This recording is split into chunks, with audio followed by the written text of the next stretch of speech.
शर्त है, बल्कि कुरान और हदीस से मालूम होता है कि सफाई बजाते खुद दीन का एक अहम शोबा है। कुरान करीम में अल्लाह ताला इरशाद फरमाता है कि अल्लाह ताला तौबा करने वालों से मोहब्बत करता है और पाक और साफ रहने वाले अपने बंदों को महबूब रखता है।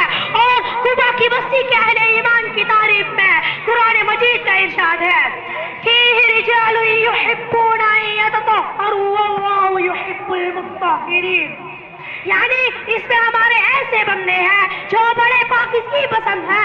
सिर्फ इन्हीं दुआओं से अंदाजा किया जा सकता है कि इस्लाम में सफाई व सुथराई की कितनी अहमियत है।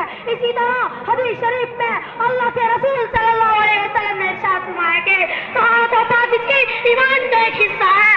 दूसरी हदीस में कि सफाई निस्फ ईमान है। हदीस नबवी है, अस्सलातु मिफ्ताहुल जन्नति व मिफ्ताहुस सलाति तहूर, नमाज जन्नत की कुंजी है और नमाज की कुंजी पाकी और सफाई है। हजरत अब्दुल्लाह इब्न अब्बास रज़ियल्लाहु ताला अन्हु से रिवायत है कि रसूलुल्लाह सल्लल्लाहु अलैहि वसल्लम का गुज़र दो कब्रों पर हुआ तो आपने फरमाया जो दो आदमी इन कब्रों में मदफून है, इन पर अज़ाब कब्र हो रहा है। इनमें से एक का गुनाह तो ये था कि वो पेशाब की गंदगी से बचाव या पाक और साफ रहने की कोशिश नहीं करता था, और दूसरे का गुनाह ये था कि वो चुगलियां लगाता फिरा करता था।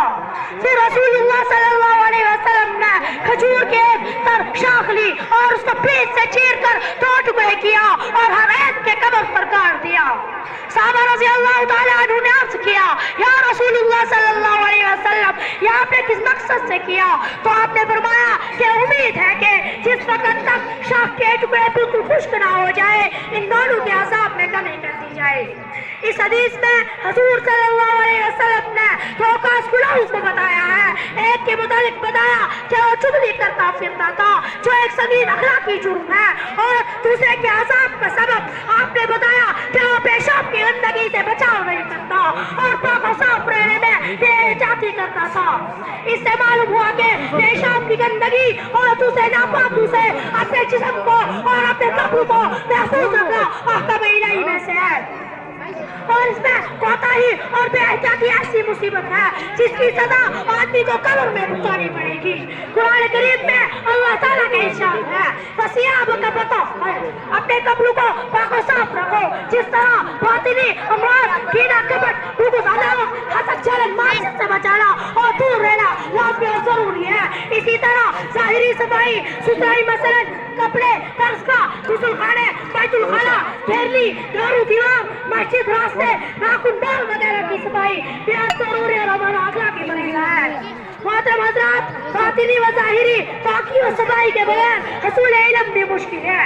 किसी अल्लाह वाले ने क्या खूब कहा है, अल इल्मु नूरुन मिन इलाही व नूरुल्लाहि ला युता लिआसी, तर्जुमा इल्म अल्लाह का नूर है और अल्लाह ताला अपना नूर गुनाहगारों को अता नहीं करता है।